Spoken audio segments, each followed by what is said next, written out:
接下來有請洪牧師給我們證道。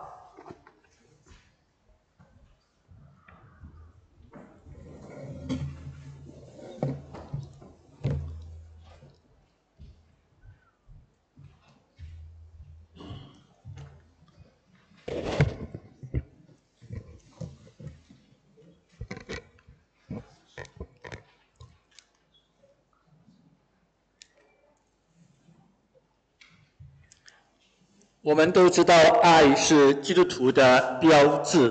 我哋都知道愛係基督徒嘅標誌。一說起基督徒，一講起基督徒，那人家馬上想到就是基督徒是很有愛心的。人哋咧就會即刻諗到基督徒就係好有愛心。所以呢，愛就成了我們的記號，我們的標誌。所以愛就成為咗我哋嘅記號同埋標誌。基督徒是有愛心的。基督徒係有愛心嘅，是不是啊？大家講係咪？那我們已經從哥林多前書學習了，也知道了什麼愛的不是。我哋已經學習咗喺哥林多前書學習咗乜嘢係愛嘅不是，也知道愛的是，亦都知道愛的是。愛是什麼？愛係乜嘢？愛不是什麼？愛唔係乜嘢？我們已經從哥林多前書13章已經明白了。已經喺哥林多前書嘅13章，我哋已經係了解明白。今天我們要從希伯來書來實際的去學習活出愛。我哋今日喺希伯來書亦都去學習實質嘅愛點樣去活出嚟。剛才我們所讀的希伯來書第13章告訴我們，基督徒必須要在4方面顯出你的愛。頭先我哋讀咗嗰啲經文，13章嘅經文係有4個愛。唔係4個愛。基督徒必須要在4方面活出愛。基督徒必須要喺4方面活出愛。但唯有一方面是不應該愛。但係唯有一方面係唔應該愛嘅。那我們今天早上就只來看第一樣。我哋今朝嚟睇第一樣。打開希伯來書第13章。我哋打開希伯來書嘅13章。我們今天只講第1節。我哋今日只係講第1節。要不然弟兄姐妹又說我講得太長了。如果唔係咧，大家又講我講經太長。所以我們只講第1節。我哋淨係講第1節。希伯來書13章第1節。希伯來書13章嘅第1節。那希伯來書作者就開始告訴我們，你們總要保持弟兄的愛。呢個作者話俾我哋聽，你哋總是要保持弟兄的愛。當然也包括姐妹。當然啦，亦都包括姊妹。所以你們總要保持弟兄姊妹的愛。所以你哋總係要保持弟兄姊妹嘅愛。所以首先我們來談弟兄姊妹彼此之間的愛。首先我哋嚟傾傾弟兄姊妹彼此嘅愛。我想這是我們大家都耳熟能詳。大家都耳熟能詳。都是老調重彈。都係老調常談。因為弟兄姊妹常常都聽說我們要彼此相愛，彼此相愛。因為弟兄姊妹會時常都會聽到我哋要彼此相愛。所以這個是一個老調重彈了哈。所以呢一個係一個老調常談。那首先這邊說你們總要保持，什麼是保持呢？所以首先呢度講到嘅保持，我哋點樣去保持呢？這個保持的意思是要持續。呢個保持嘅意思就係我哋要持續，不間斷，不間斷，不停止，不停止。就是我們沒有任何一個時刻是我們可以停止相愛的。亦即係話我哋冇任何一個時刻，我哋要停止相愛。也沒有一件事情可以使到我們不愛我們的弟兄姐妹。亦都冇一件事令到我哋唔去愛弟兄姊妹。或者任何一個人可以使我們停止相愛。或者任何一個人可以停止相愛。所以不管什麼環境，所以無論咩環境，不管什麼時候，無論乜嘢時候，不管什麼事情，無論乜嘢事情，我們都不能停止弟兄姊妹彼此間的愛。我哋都唔可以停止弟兄姊妹彼此之間嘅愛。我們要持續不斷地愛我們的弟兄姊妹們。我哋要持續不斷咁去愛弟兄姊妹，不能停止，唔可以停止，不能間斷，唔可以間斷。那為什麼我們需要彼此相愛呢？咁點解我哋需要彼此相愛呢？為什麼？點解呢？為什麼我們要愛我們的弟兄和姊妹呢？點解我哋要去愛弟兄姊妹呢？因為這是主的命令。因為呢個係主嘅命令。我們看約翰福音13章34節。我哋嚟睇約翰福音嘅13章嘅34節，也是大家都能夠背的經文了。亦都係大家應該係識得背嘅經文。約翰福音13章34節，喺約翰福音嘅13章嘅34節，耶穌說：我給你們一條新命令，就是要你們彼此相愛。主耶穌講：我給你們一條新命令，就是要你們彼此相愛。我怎樣愛你們，你們也要怎樣彼此相愛。我怎樣愛你們，你們也要怎樣彼此相愛。主說：我給你們一條新命令。主話：我俾一條新命令 A new commandment， 新的命令。呢一個係新嘅命令。其實不是新的命令，其實唔係新嘅命令。因為這個彼此相愛，這個相愛呢，乃是涵括包含所有的律法。因為呢個彼此相愛係包含咗所有嘅律法，所有的律法就包含在愛人如己這一句話裏面了。所有律法就係包含喺愛人如己呢一句嘅入邊。所以它不是一條新的命令，所以佢唔係一條新嘅命令，而是一條可以總結所有舊約律法的一個命令。而係可以總結所有律法嘅一條命令。而這個命令就是你們要彼此相愛。呢條命令就係要你哋彼此相愛。這是主給我們的命令。呢一個係主俾我哋嘅命令。什麼是命令呢？乜嘢係命令呢？或者我們應該怎麼樣對待命令呢？或者我哋點樣去對待呢個命令呢？唯命是從。唯命是從。當命令一發出去的時候呢？當命令一發出去嘅時候，是沒有討價還價的餘地。係冇討價還價嘅餘地。也沒有商量的這個餘地。亦都係冇商量嘅餘地。不管你喜歡不喜歡，無論你中唔中意，你願不願意，你願唔願意，你都必須遵從。你都必須要去遵從。唯命是從。唯命是從。而且在軍隊裏面，那些軍兵就很清楚了。喺軍隊入邊嗰啲軍兵，佢哋非常清楚。他們常常說軍令，什麼？佢哋時常講軍令。軍令如山。軍令如山。然後呢，軍人以什麼為天職？然後軍人以乜嘢為天職？中國是很多那些中國日本打仗的那個影片，常常都說軍人以遵守命令為天職。軍人以遵守命令為天職。只要上面一發出命令的話，他們就必須絕對完全的服從。只要命令一發出，佢哋必須要絕對完全咁去。沒有商量討價還價的餘地。冇商量討價還價嘅餘地。無論你喜歡與否。無論你喜歡與否。你願意與否。你願意與否。必須遵守。你必須要遵守。這就是命令。呢一個就係命令。我還記得很多年以前。我記得好多年以前。那時候我在新加坡神學院讀神學。嗰陣時我喺新加坡讀緊神學。那我就派去一間長老會實習。我派咗去一間長老會去實習。那麼我就負責教青年人主日學。我會負責教青年嘅青年去學習。那麼其中有一個年輕人呢，就有好幾個禮拜就突然間沒有來上主日學。其中有一個學生，佢好幾個禮拜冇嚟返學。我就有點奇怪了。我覺得奇怪。那我就問他，為什麼這麼多幾個星期沒有看到你？點解咁多個星期冇見到你？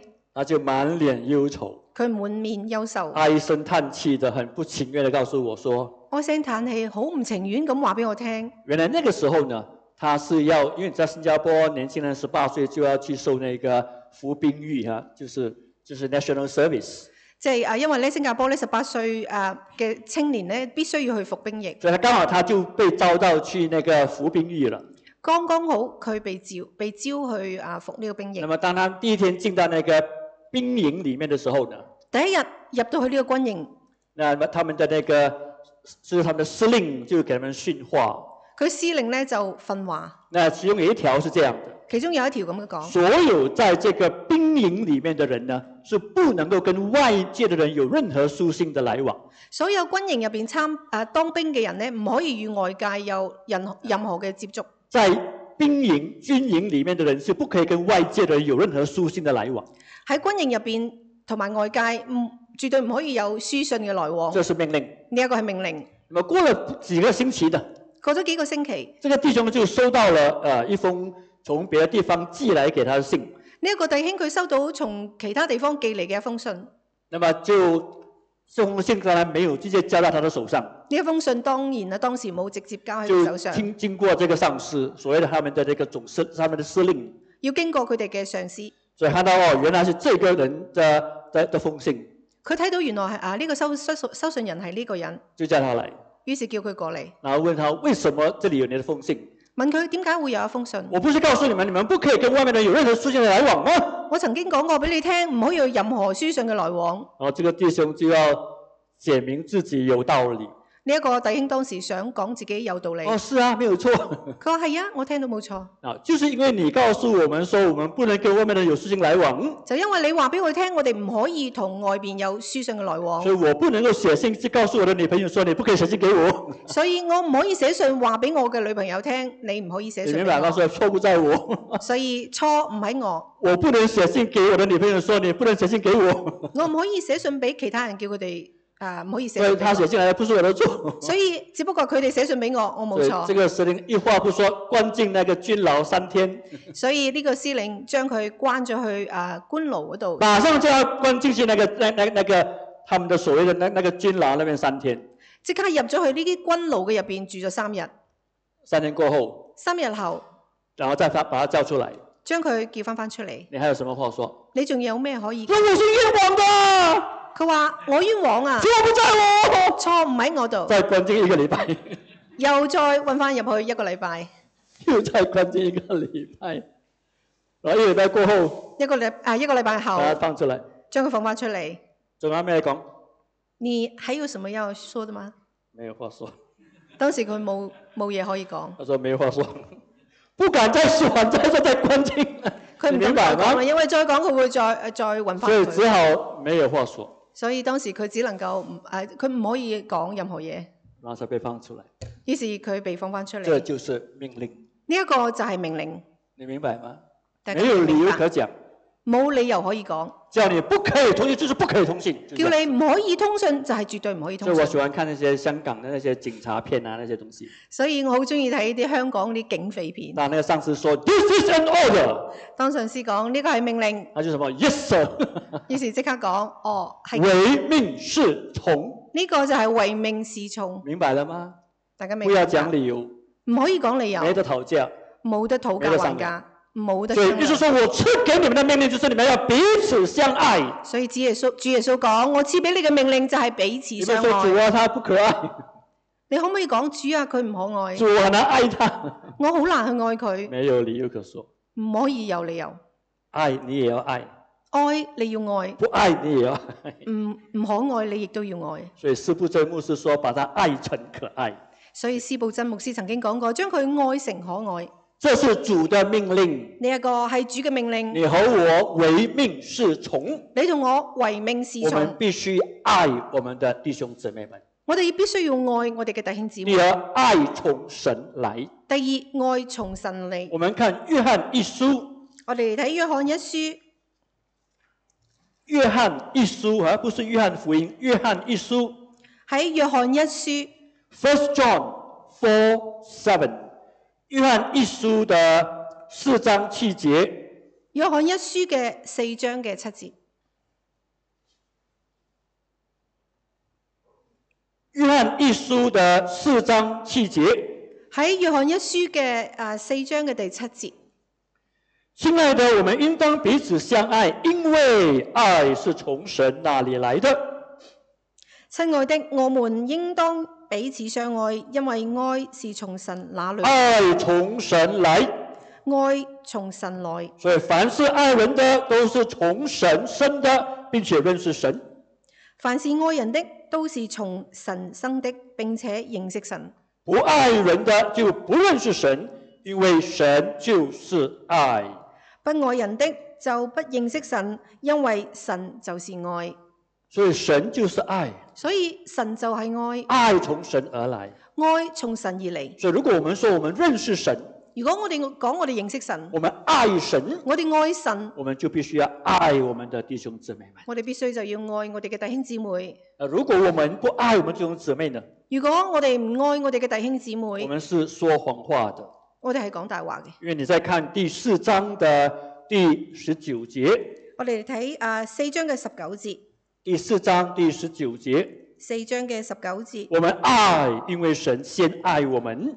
我們愛，因為神先愛我們。我若說我愛神，卻恨他的弟兄，就是說謊的。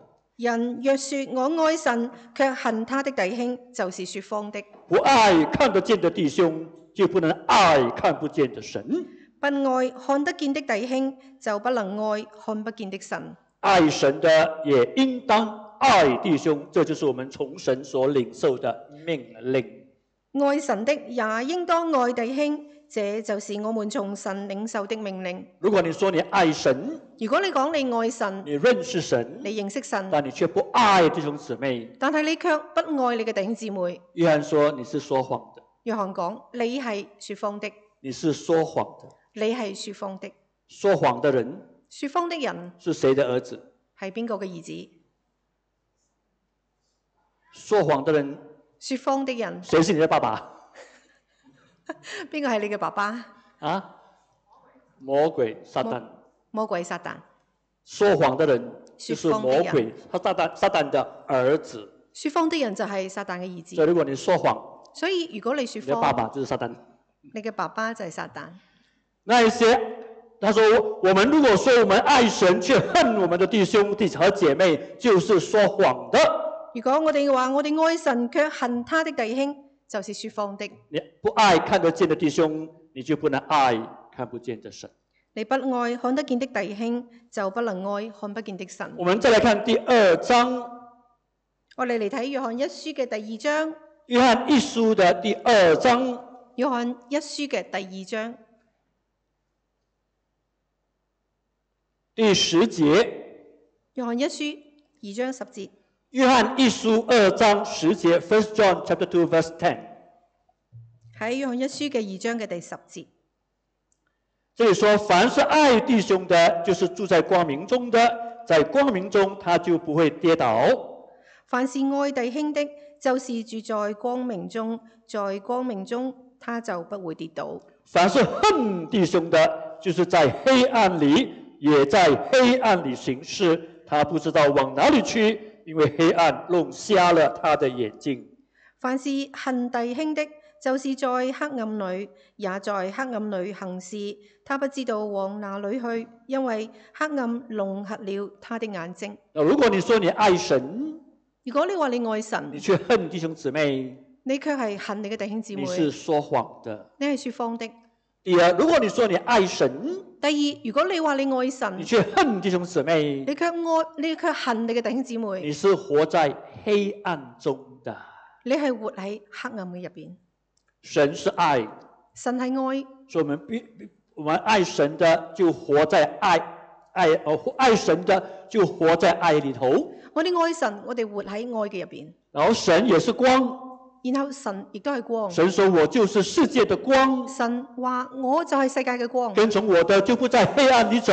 跟從我嘅唔會再喺黑暗入邊。既然神是光，既然神係光，我們就必須要在光中行。我哋必須要喺光入邊去行。在光中行就必須要愛弟兄姊妹。喺光入邊行，我哋就必須要愛弟兄姊妹。約翰說：如果你恨弟兄姊妹，因為約翰佢講，如果你恨弟兄姊妹，你是在黑暗中，你就係喺黑暗中，在黑暗中行，喺黑暗中行，你就不知道往哪裏去，你就唔知道往哪裏去。因為黑暗你看不到方向，因為喺黑暗入邊你睇唔到方向，因為黑暗弄瞎了你的眼睛，因為黑暗弄瞎咗你嘅眼睛。所以你和我必須愛弟兄姊妹。所以你同我必須要愛弟兄姊妹。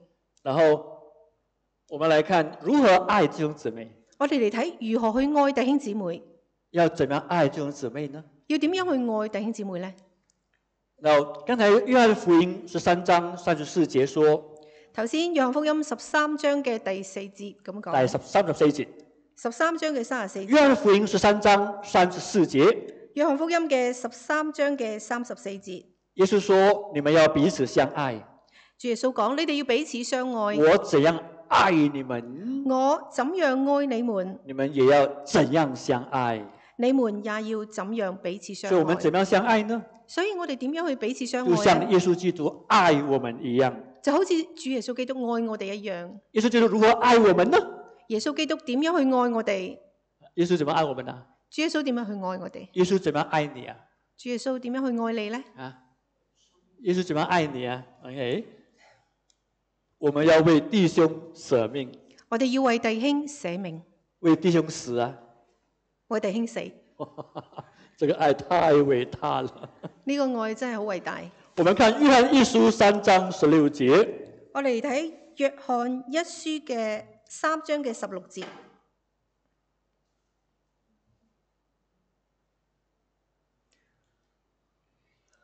約翰一書3章16節。約翰一書嘅3章嘅16節。First John 3:16。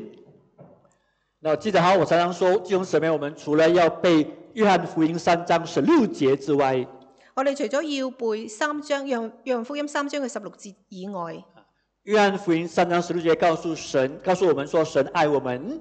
佢話俾你聽，神點樣愛我哋。甚至把耶穌基督賜給我們。甚至將主耶穌賜俾我哋。那麼約翰一書3章16節。約翰一書嘅3章16節。這個就是愛的定義了。呢一個就係愛嘅定義。約翰一書3章16節就是愛的定義。約翰一書嘅3章嘅16節就係愛嘅定義。主為我們捨命，這樣我們就知道什麼是愛。主為我們捨命，這樣我們就知道什麼是愛。主為我們捨命，這樣我們就知道什麼是愛。主為我們捨命，這樣我們就知道什麼是愛。那什麼是愛？咁乜嘢係愛？什麼是愛？乜嘢係愛呢？捨命。捨命。愛就是捨命。愛就係捨命。那麼捨命是不是說要為他去死啊？捨命嘅意思係咪就係為咗要為佢死呢？把命給他捨去了。可以將命都俾埋佢。可以唔可以啊？可唔可以？耶穌基督也說，主耶穌佢講，人能夠為人而死，人可以為其他人而死。世界上再沒有比這個更偉大的愛了。世界上就冇比呢個更加偉大嘅。如果有人能夠為你死，如果有人可以為你死，世界上沒有比這個更大、更偉大的愛了。世界上就冇比呢個愛更加大。你和我能不能為了愛人去死啊？你同我可唔可以為自己嘅愛人而死呢？為我們所愛的人去死啊？為我哋所愛嘅人。這樣你說我的命只有一條，但係我條命得一條，我只能死一次，我只能夠去死一次。那我只能愛一個人而已，我只能夠愛一個人，或者只能愛一次而已。即係證明我只能夠愛一次。不是哈，這個捨命不是，這個命不是指生命的命。呢一個命唔係指生命嘅命，這個命是魂的意思。呢一個命係魂嘅意思。這個捨命不是 life。呢一個命嘅意思唔係生命，而是 soul， 而係佢嘅靈魂。魂，佢嘅魂。所以主為我們捨下他的魂。所以主為我哋捨下咗佢嘅魂。那什麼叫魂呢？咁乜嘢係魂呢？什麼是魂啊？乜嘢係魂啊？你有冇魂啊？你有沒有魂啊？有沒有魂啊？魂。你有冇魂呢？這個命是指魂啊，魂，靈魂的魂。呢度嘅命咧就指你嘅靈魂嘅魂。我們人是有靈魂體。我哋人係有靈魂體。最外面嘅這個就是身體。我哋表面呢個就係身體。會痛。會痛。會熱。會熱。會冷。會凍。就是身體。呢一個就係身體。身體會發燒。身體會發燒。你42度，麻煩了 ，OK。身體如果發燒，你會涼，哇，你這麼發高燒啊？OK。對，你身體會發燒，發高燒。這是身體會冷，會熱，身體會痛。OK。身體會有感覺，會凍。這是身體啊，身體。呢一個就係身體。你發燒可以涼幾度？你發燒咧，你可以涼到幾多度？那如果你熱心，可唔可以涼啊？但係如果你熱，你哇，你好熱心啊！熱心，你很熱心。你幾多度啊？幾多度？你嘅熱心幾多度啊？得唔得？熱心可以涼嗎？哇，你好喜樂，你很喜樂。你好喜樂。你的喜樂有多少度啊？你嘅喜樂可唔可以涼？或者你很憂愁，很傷心。或者你要憂愁、好傷心。傷心欲絕。傷心欲絕。但是你涼不到幾度。但係你涼唔到呢個。這個喜樂。喜樂、傷心、傷心、憂愁、憂愁、熱心、熱心、情感、嗜好、選擇，這個就是魂。呢啲就係你嘅魂。明白嗎？我們人是有七情六慾的。我哋人係有七情六慾。我們人是有情感的，有情感，有意志的，有喜好的，亦都有喜好，有選擇的，有選擇嘅，有喜歡的，有討厭的，亦都有討厭嘅。這就是魂。呢一個就係魂。我們喜怒哀樂。喜怒哀樂，這就是魂。呢個就係魂。明白了嗎？大家明唔你喜明白？歡什麼？你中意乜你嘢？選擇什麼？你選擇乜嘢？這就是你的魂。呢一個就係你嘅魂。所以，那麼靈呢？咁靈呢？靈就是我們生命的最深、最裏面的那個部分。靈就係我哋生命入邊最深處嘅嗰部所以分。因為我們人有靈，因為我哋人有靈，所以我們會敬拜神。所以我哋會敬拜神。我們需要神，我哋需要神。我們可以向神溝通。我哋可以向神去溝通，向神禱告，向神去禱告。這是靈。呢一個係靈。動物沒有靈的，動物冇靈嘅，他們只有魂而已。佢哋只有魂。因為動物也有憂愁的，你知道嗎？因為動物亦都有憂愁嘅，他們也有高興，你知道嗎？佢哋都有好只是高興，你和我不知道而已。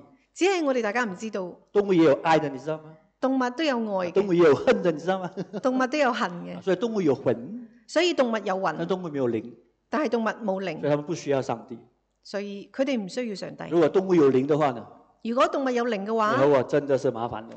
你同我都好麻煩。我們需要向動物傳福音。我哋需要向動物傳福音。你明白嗎？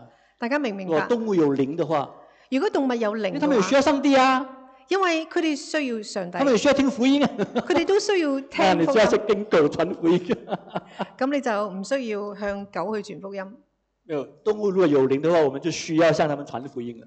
係，如果動物有靈嘅話，我哋就需要向動物傳福音。感謝上帝，動物沒有靈，感謝上帝，動物冇靈，所以我們不用向動物傳福音。所以我哋唔需要向動物。人有靈，但係人有靈，這個靈只有上帝的靈才能夠滿足。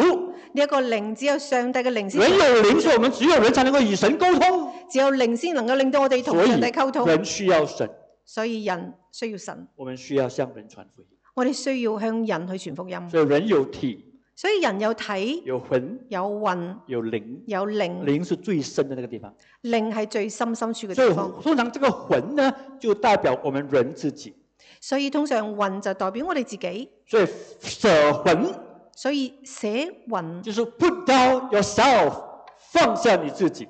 就係放低你自己。所以這個為弟兄捨命，不是說為他死，所以呢個為弟兄捨命唔係為佢死，而是為咗我愛我的弟兄姐妹，而係為我愛嘅弟兄姊妹，我願意放下自己。我願意放低自己。 Put down yourself, put down myself， 放下我自己，放低我自己，我就不會是我，我哋就唔會時常記住我把自己，這個我放下來，將我呢個自己放低。這就是捨命的意思。呢一個就係捨命嘅意思。耶穌基督因為愛我們的緣故，耶穌基督因着愛我哋嘅緣故，他沒有說我是神，佢冇話我係為什麼神，要我去死？點解要我去死？為什麼不是你？點解唔係你？為什麼不是你？點解唔係你？為什麼是我？點解係我？耶穌如果愛自己的話，耶穌佢如果愛佢自己嘅話，他就不會捨己。佢就唔會捨己。那耶穌為我們怎麼樣？但係主耶穌為我哋點樣呢？他怎麼樣？佢做咗啲咩呢？虛己，虛己，他虛己 ，He emptied himself， 他倒空他自己，佢倒空佢自己，他放下他自己，佢放低佢自己，放下他的尊榮，放低佢自己，放下他的身份，放低佢放下他的地位，佢嘅地位，放下他的情感，佢嘅情放下他的感，意志，佢嘅意志，放下他的選擇，放低佢嘅選擇，他放下，佢放低，他虛己，佢虛己，他倒空自己，佢倒空自己，然後成了人，成為人。這就是愛。呢一個就係愛。他把他自己的情感、意志、選擇、嗜好全部放下來，佢將佢情感、意志、嗜好全部放低。這就是虛己，呢一個就係虛己，這就是捨命。呢一個就係捨命。你願意嗎？你願唔願意就這呢？麼簡單。就係咁簡單。我愛你的緣故，我不要跟你，我愛你的緣故，我不會堅持我自己，因着愛你嘅緣故，我唔會堅持自己，我不會堅持我的感受，我唔會堅持自己嘅我不會感受，堅持我的意見，唔會堅持自己嘅我不會意見，堅持我的選擇，唔會堅持自己嘅選擇，我放下，我放低，為了你的緣故，為着你嘅緣故，為着你的好處，為着你嘅好處，因為我愛你，因為我愛你，我放下我自己，我放低我自己。這就是愛，呢一個就係愛，這就是愛。就係愛啦。而這個愛，我覺得是可以用在每一個人際關係裏頭。而呢個愛可以用喺每一個嘅人際關係入邊。我常常說，丈夫愛妻子，我時常講，丈夫愛妻子，為妻子放下你自己，為妻子放低你自己，放下你那個大男人的主義，放低你大男人主義，明白嗎？你愛妻子的話，你放下你的嗜好。你因着愛妻子，放低自己嘅嗜好。你喜歡打球，你中意打球，他就喜歡 shopping， 佢中意去買嘢，那你就放下打球陪他 shopping 咯。咁你放低打球，陪佢去買嘢咯。這就是愛咯。呢一個就係愛。當然，妻子愛丈夫，當然相反，妻子愛丈夫，妻子也要放下自己咯。妻子亦都去放低自己，放下 shopping 陪你打球咯。放低唔去買嘢，而去陪佢打球。那如果這樣的話，丈夫放下自己，妻放下自己，那不是好嗎？既然咁樣彼此放下嘅，咁樣更加好。丈夫不會說不可以，你一定要陪我去打球。丈夫唔可以講，你唔可以，你一定要陪我去打球。丈夫不可以說不可以，你不要打球，陪我 shopping。而妻子講，你唔可以，你一定陪我去買嘢。那弟兄姊妹是這樣子，弟兄姊妹都係一樣，放下自己，放低自己，不要堅持己見，唔好堅持己見，放下，好了，放低，是不是？你明白嗎？愛，所以耶穌為我們捨己。所以主耶穌為我哋捨己。那我們看那個3章16節。我哋嚟睇約翰一書嘅3章16節。所以這個約翰說，主為我們捨命，這樣我們就知道什麼是愛，我們也應當為弟兄捨命。主為我們捨命，這樣我們就知道什麼是愛，我們也應當為弟兄捨命。還有第17節，凡有世上財物的，看見弟兄窮乏，卻硬作心腸不理，他怎能說他心裏有神的愛呢？凡有世上財物的，看見弟兄窮乏，卻硬着心腸不理，他怎能說他心裏有神的愛呢？你看你的弟兄已經在那邊有缺乏有需要，你睇見你嘅弟兄已經係有缺乏有需要。我們常常喜歡說憑信心呢，我會禱告，不用怕，我會禱告，憑信心相信上帝。我哋時常咁講啊，憑信心我哋為你禱告，係咪啊？放心，我為你禱告。放鬆，我會為你禱告。憑信心，憑着信心，上帝一定會賜福你。上帝一定會賜福你。去啦去啦，這是假冒為善，我告訴你。呢一個就係假冒為善。人家都沒有得吃，人哋已經係冇嘢可以食。他有缺乏有需要，在困難當中，你要去啊！我為你禱告。佢生活上面確實有缺乏有需要。你可不可以給他東西吃啊？你可唔可以俾啲嘢佢食咧？可不可以？可唔可以？這才是真正的愛。呢一個先至係真正嘅愛。你有2片麵包，你有2片嘅麵包，他1片都沒有，佢1塊都冇。你可唔可以給他1片啊？你可唔可以分享俾1塊佢咧？可不可以啊？可唔可以？這就是愛。呢一個就係愛。這就是愛。OK， 所以約翰說：你那個凡有世上財物，你看見弟兄窮乏，你卻硬作心腸不理，那麼你怎麼說你有愛呢？呢個約翰講，佢凡有世上財物的，看見弟兄窮乏，卻硬着心腸不理，咁係咪愛呢？所以捨命不是為他去死，唔係為佢去死，而是放下你自己，而係放低你自己，去幫助他，去幫助佢，幫助那些有需要的弟兄姐妹，幫助嗰啲有需要嘅弟兄姊妹。這就是，甚至愛是給，愛係付出係俾，愛是給。愛係俾，施比受更為有福。施比受更為有福。好，那結果，那當我們能夠彼此相愛之時候，結果是什麼呢？當我哋可以彼此相愛嘅時候咧，結果會係點樣？神的愛得到成全。神嘅愛得到成全。看第4章，我哋嚟睇約翰一書。約翰一書第4章。約翰一書嘅第4章。約翰一書第4章。約翰一書嘅第4章。第12節。第12節。First John chapter 4 verse 12。約翰一書4章12節。約翰一書嘅4章嘅12節。從來沒有人見過神，我們若彼此相愛，神就住在我們裏面，他的愛也在我們裏面得到成全了。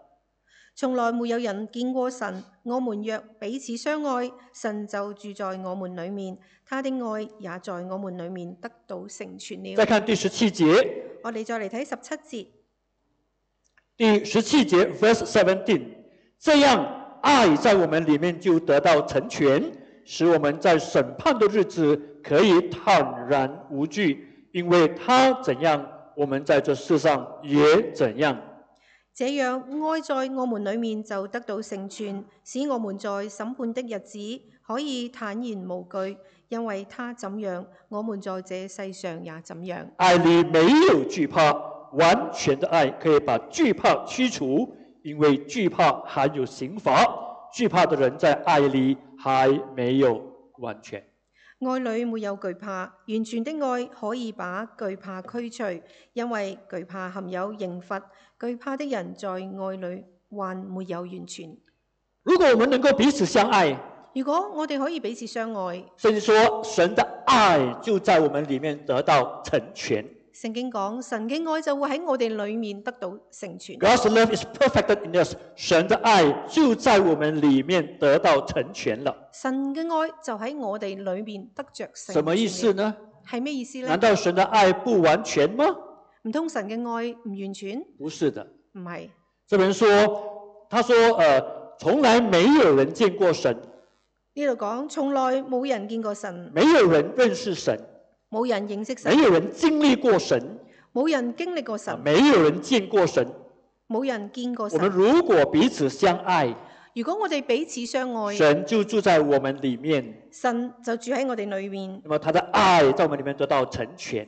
於是佢嘅愛就會喺我哋裏面得到成全。也就是說，人因着我們彼此相愛，人因着我哋彼此相愛，就認識這一位神。就認識呢一位神。約翰福音13章34節。約翰福音13章嘅34節。耶穌說：你們要彼此相愛。耶穌講：你哋彼此相愛。我怎樣愛你們，我點樣去愛你哋，你們也要怎樣相愛。你哋亦都要彼此相愛。那麼你們若有彼此相愛的心，你哋如果有彼此相愛嘅心，眾人就認出你們是我的門徒。眾人就認出你係我。你看到那個關係沒有？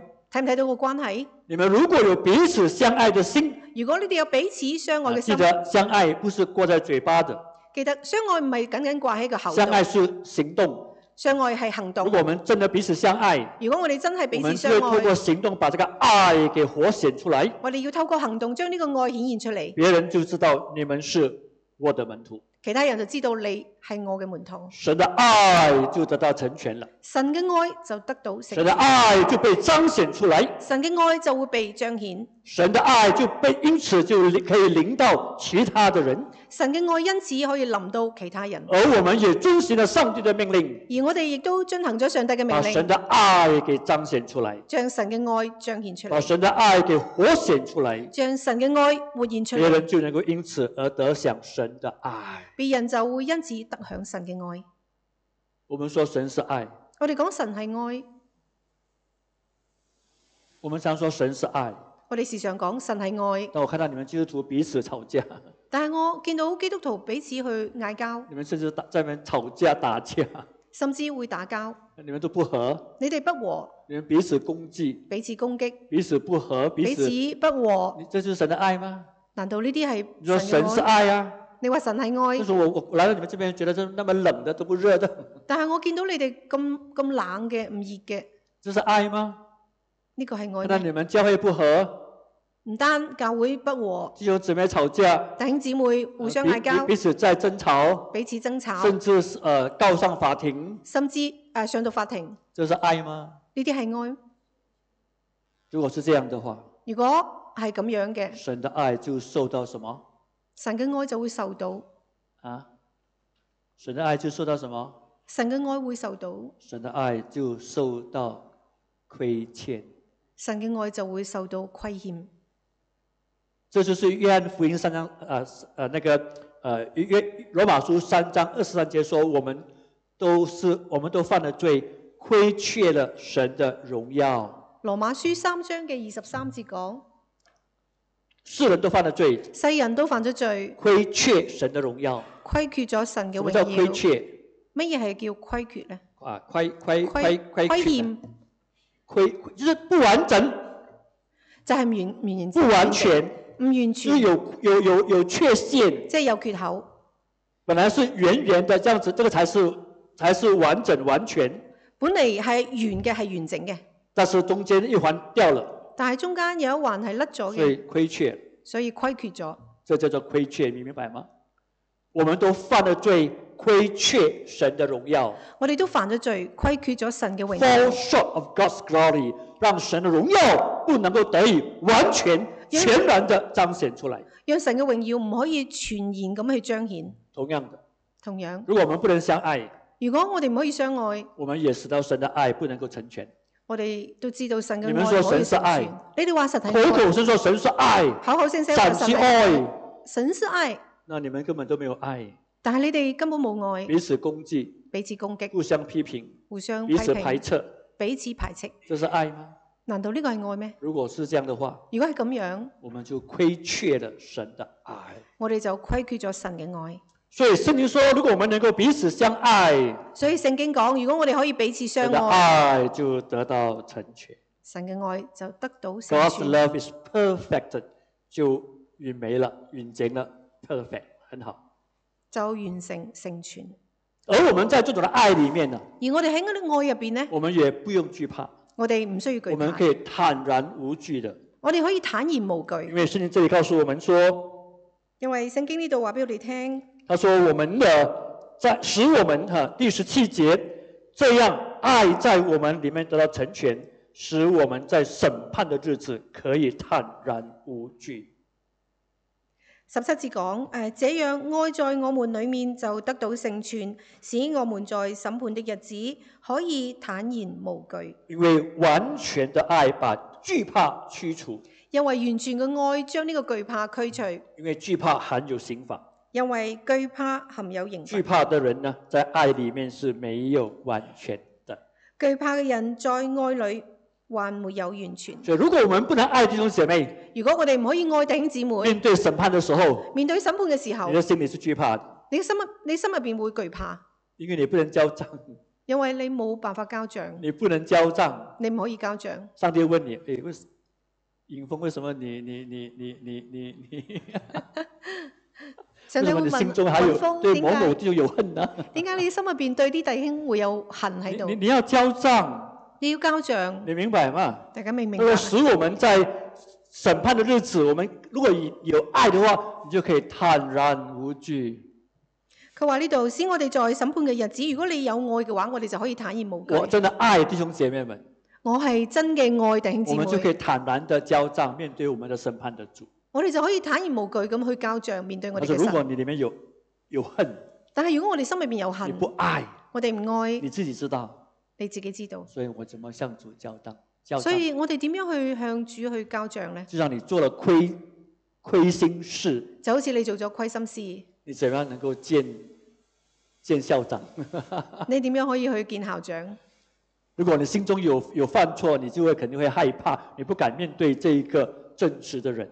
如果你心中有錯嘅話，你唔敢去面對正直嘅人。所以愛完全的，如果是完全的話，就把這些的懼怕給除掉。你完全沒有懼怕，可以坦然無懼。所以愛係完全嘅，我哋坦然無懼去面對。所以將來你和我需要向神交賬的哦。所以將來你同我都需要向神去交賬。所以如果今天你的心中有哪一些人你不能愛的，快點求主幫助你赦免，你快點去愛那個人。所以你今日咧，你心中有邊一個你唔可以愛嘅，你快啲祈求因為神將來幫助你你和我愛。需要面對上帝的審判。因為將來一日，我哋將會面對神嘅審判。只有愛才能夠使我們坦然無懼。只有愛先至令我哋可以坦然無懼。第二呢？第二，我們如果有彼此相愛的話呢，如果我哋彼此相愛嘅話，我們就得着我們所求的了。我哋就會得着我哋所求嘅。約翰一書3章23節。約翰一書嘅3章嘅22到23節。First John 3:22 to 23。約翰一書3章22節。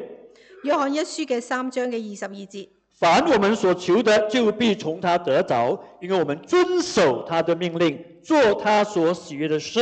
神的命令就是要我們信他的兒子耶穌基督的名，並且照着他的吩咐彼此相愛。凡我們所求的，就必從他得着，因為我們遵守他的命令，作他所喜悅的事。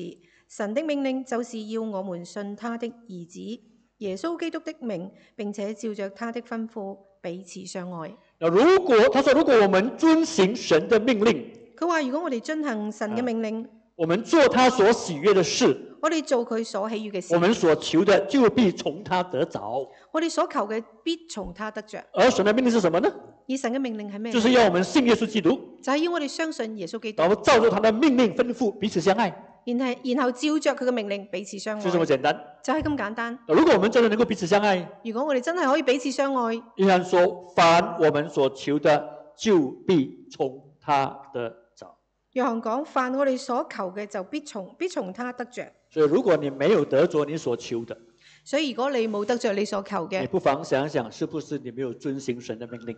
你可以諗諗，你係咪冇遵行神嘅命令？你是不是沒有愛弟兄姊妹？你係咪冇去愛弟兄姊妹？是不是有一些人在你的心中是你不能愛的，係咪有啲人喺你心入邊你唔可以去愛，或者是你不願意愛的，或者你唔願意去愛，你不想愛的？你唔想去愛，你真的是要在主人面前認罪悔改。你真係要去向主去認罪悔改。這是聖經說的。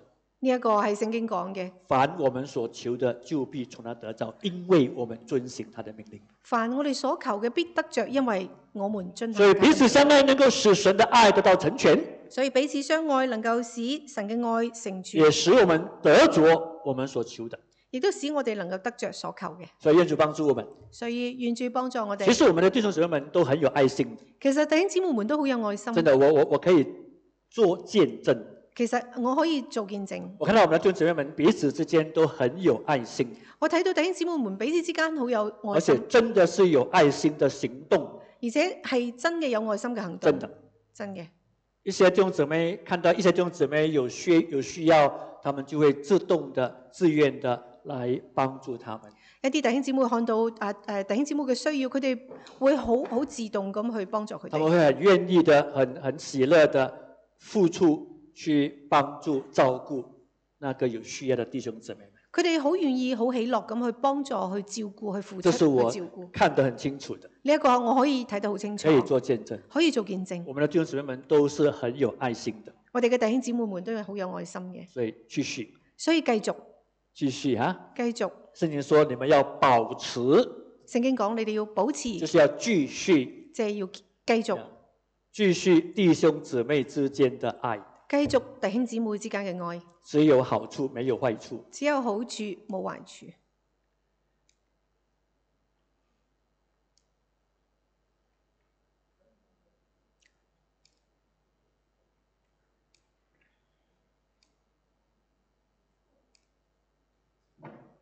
愛能消除紛爭，愛能消除紛爭，愛能消除紛爭。愛能消除紛爭。如果我們都能夠有彼此相愛的心，如果我哋有彼此相愛嘅心，我們就可以把紛爭從我們中間除掉。我哋就可以將紛爭除去。愛能醫治傷害，愛能醫治傷害。如果你曾經被傷害，如果你曾經被傷害，或者你傷害過人，或者你曾經傷害過其他人，愛是最好的這個藥物。愛係最好嘅藥物。愛能醫治一切的傷害，愛能醫治一切嘅傷害。愛能融化冰冷的心，愛能融化冰冷嘅心。外面天氣已經很冷了，出邊天氣已經好凍，希望我們裏面不要那麼冷。希望我哋心入邊唔好都係咁凍。我們裏面如果火熱，如果我哋入邊火熱，那就可以把冰冷除掉，就可以除去冰冷。愛能融化冰冷的心，愛能融化冰冷嘅心，愛能修復破碎的關係，愛能修復破碎嘅關係。夫妻弟兄姊妹，夫妻弟兄姊妹，我們都能夠用愛來修復那已經破碎的關係。我哋可以用愛能夠嚟到修復呢個破碎嘅關係。這就是愛的力量。呢一個就係愛嘅力量。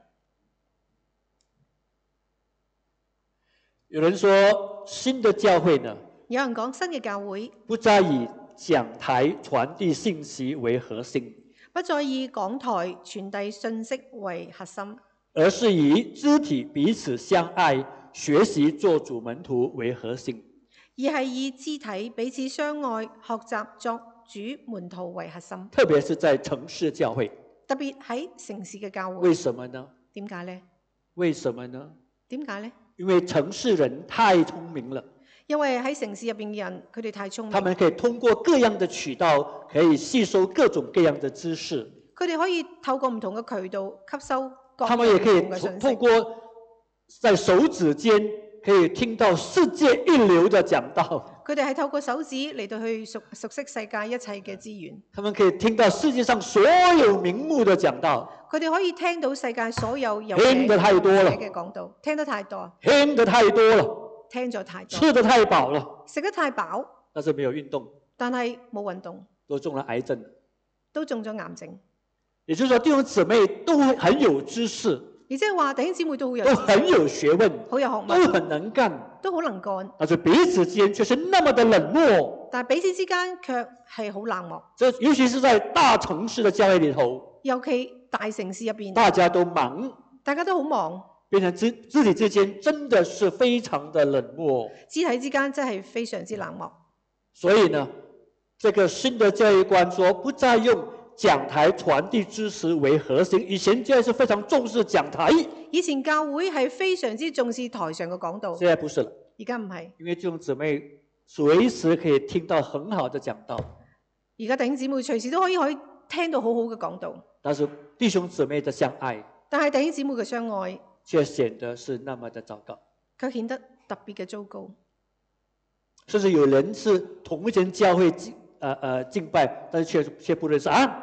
你和我同一間教會的啊，有什麼我不知道的啊，就是這樣子，明白？甚至有啲人咧喺同一間教會敬拜，佢唔知道彼此。所以也是我跟我們的因為我是教會的中文部牧師，然後我跟教會的英文部牧師一起去喝茶飲茶。因為我係當時嘅中文部嘅牧師，我同另外一個英文部嘅牧師一齊去飲茶。結果我們就突然間，後來突然間有一個人就來跟我的英文部的牧師 ，Hi Reverend So how are you？當時忽然間有個人嚟同英文部嘅牧師握手問好。然後這牧師就問他，Oh I'm fine，how about you？Who are you？你叫什麼名字？於是佢哋就交談問對方嘅信息。然後牧師問他，Where are you worshiping？然後英文部嘅牧師就問：哦，你係邊個？你喺邊度嚟？你喺邊度崇拜？邊度崇拜 ？Where are you worshiping？OK，然後就會有當時呢位會友就好愕然。I am your member 我就係你哋教會㗎。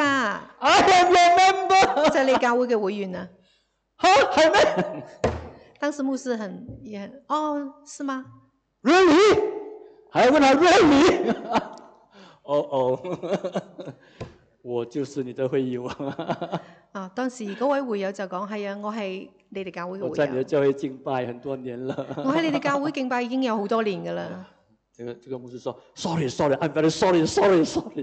當時呢位牧師就好抱歉。這就是大教會。呢啲就係大教會。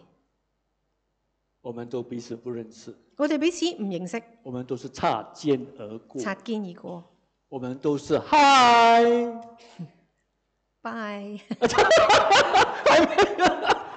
我們來的時候 Hi，都好快打招呼。很有幽默感。來的時候 Hi， 崇拜過 Bye。即係見面揮揮手就走。我們都是擦肩而過。擦肩而過。但是從來不認識。但係我哋從來都唔認識。所以我們需要小組。所以我哋需要小組。所以我哋需要小組。在小組裏面，讓我們真的能夠學習彼此相愛。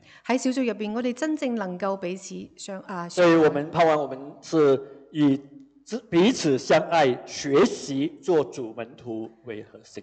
希望我哋學習彼此去相愛。好，我們以後再繼續思想其他的4方面的愛。我哋繼續嚟緊嘅時間會學習4方面嘅相愛。我們一起來禱告。我哋一起嚟禱告。天父，謝謝你把我們放在你的教會裡面，放在你的身體裡面，讓我們能夠一起同做肢體。我們也感謝你賜給我們這一條的命令和吩咐，要我們彼此相愛。是的，主，我們需要彼此相愛，我們需要在愛中，在彼此相愛中被建立起來，也在彼此相愛當中能夠活顯你的愛，叫世人也透過我們不但認識我們基督徒，也能夠因着我們的愛認識主耶穌基督而得享耶穌的愛。主啊，也幫助我們，教導我們，聖靈我們真幫助我們，讓我們真能夠以愛除去我們之間的嫌隙、之間的紛爭和不和，讓我們以主的愛彼此相愛，能够修复我们的破碎的关系，能够医治所受的伤害，也能够让我们在主里面能够得着主爱的温软，一同的奔走天路，一同在主的爱中来见证主，荣耀主，也在主的爱中继续得享上帝更丰富的恩典和长阔高深的爱。求主的爱激励我们，联系我们，带领我们，帮助我们。感谢主，听我们祷告，奉主耶稣基督的圣名，阿門。謝謝。